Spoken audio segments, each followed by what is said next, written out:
Super star Krishna real ఎస్టేట్లో డబ్బులు పెడితే ఇప్పుడు సగం చెన్నై, సగం హైదరాబాదు ఆయనదే అయ్యేది.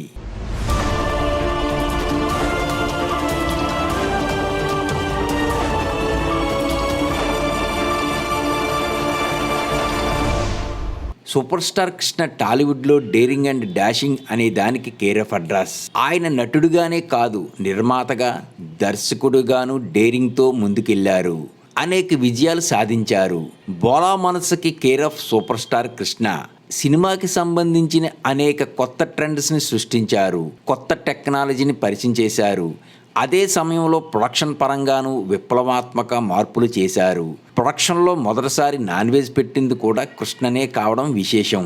కృష్ణ గొప్పతనానికి చాలా ఉదాహరణలు ఉన్నాయి.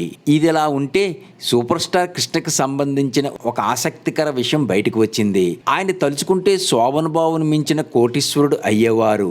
వేల కోట్ల కాదు, లక్షల కోట్లు సంపాదించేవారు. కృష్ణ తెలుగు చిత్ర పరిశ్రమలో ఎవరూ చేయలేనన్ని సినిమాలు చేశారు. హీరోగా కృష్ణ 350కి పైగా సినిమాలు చేశారు. ఎన్టీఆర్, ఏఎన్ఆర్లకు కూడా ఈ రికార్డు సాధ్యం కాలేదనే చెప్పవచ్చు. కృష్ణ ఒక్క ఏడాది 18 సినిమాలు చేసిన విషయం తెలిసిందే. 15కి పైగా సినిమాలు చాలా ఏళ్లపాటు చేయడం విశేషం. కృష్ణ తాను చేసిన సినిమాలకు పారితోషికం ద్వారా వచ్చిన డబ్బుని రియల్ ఎస్టేట్ మీద పెడితే సగం చెన్నై, సగం హైదరాబాదు కృష్ణ గారిదే అయ్యేది. అంతగా సంపాదించారు. అయితే తాను సంపాదించినదంతా మళ్ళీ ఆయన సినిమాల్లోనే ఖర్చు చేశారు. ప్రొడక్షన్ స్థాపించి సినిమాలు చేశారు. మళ్ళీ ఇండస్ట్రీకే తన డబ్బుని ఇచ్చారు. అంతేకాదు, కృష్ణతో సినిమా చేసిన నిర్మాత నష్టపోతే ఆ నిర్మాతని అంతటితో వదిలేయకుండా నెక్స్ట్ సినిమాకి పారితోషికం తీసుకోకుండా ఫ్రీగా చేసి పెట్టేవారు. అంతేకాదు, తనతో చేసిన సినిమాలు ఆడకపోతే నష్టపోయిన నిర్మాతలకు పారితోషికం వెనక్కి ఇచ్చిన సంఘటనలు చాలానే ఉన్నాయి.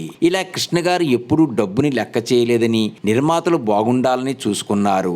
సినిమాల ప్రొడక్షన్ పరంగా అందరూ బాగుండేలా చూసుకునేవారు. ఈ సందర్భంగా అల్లూరి సీతారామరాజు సినిమా షూటింగ్ సమయంలో చోటు చేసుకున్న సంఘటనే పంచుకుందాం. ఆ మూవీ చిత్రీకరణ సమయంలో దర్శకుడికి ఆరోగ్యం బాగోలేకపోతే కృష్ణనే డైరెక్ట్ చేశారు. కానీ పేరు మాత్రం దర్శకుడిదే వేశారు. అది కృష్ణ గారి గొప్ప మంచి మనసుకు నిదర్శనం. సోగ్గాడు శోభన్ బాబు తన సంపాదించిన డబ్బులు ప్రతి రూపాయి రియల్ ఎస్టేట్ లో పెట్టారు. చెన్నైలో భారీగా ఆస్తులు కొన్నారు. తెలుగు, తమిళంలోనే అత్యంత సంపన్నమైన హీరోగా ఆయనకు పేరుంది. ఇప్పుడు ఆయన కొడుకు కేవలం ఆయా ఆస్తులను మెయింటైన్ చేయడానికి సరిపోతుందట. ఇప్పుడు వాటి విలువ వేల కోట్లు ఉంటాయని అంటుంటారు. అదే కృష్ణ తన పారితోషికాన్ని ఇలా రియల్ ఎస్టేట్ లో పెడితే ఆయన శోభన్ బాబును మించిన ఆస్తులు కొనేవారని అంటుంటారు. వేల కోట్లకు కాదు, లక్షల కోట్లకు అధిపతి అయ్యేవారు. ఇప్పుడు ఆ లక్షల కోట్లకు మహేష్ బాబు వారసులుగా ఉండేవారని చెప్పడంలో అతిశయోక్తి లేదు. ఇలాంటి వీడియోల కోసం సబ్స్క్రైబ్ చేసి బెల్ ఐకాన్ నొక్కండి. నా తదుపరి వీడియో కోసం ఈ బెల్ ని ఆన్ చేయండి. ధన్యవాదాలు. కంటెంట్ నచ్చితే లైక్ కొట్టి సబ్స్క్రైబ్ చేయండి.